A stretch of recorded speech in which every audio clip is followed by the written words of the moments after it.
মাছ ভাই 4 কেজি করে মাছ দিন,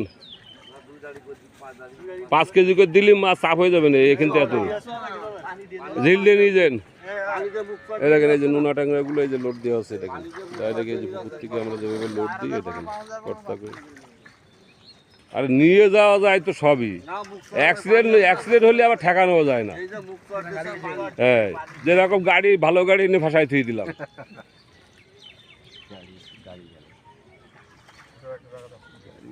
এই যে আপনারা যারা নোনা ট্যাংরা নিতেছেন এই দেখেন একক মিশ্র যেভাবে হোক আপনারা চাষ করতে পারবেন।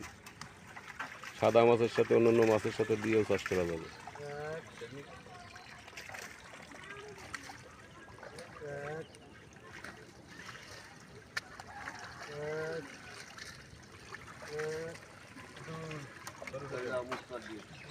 তো হিলডে নিয়ে চললেন একটু পানি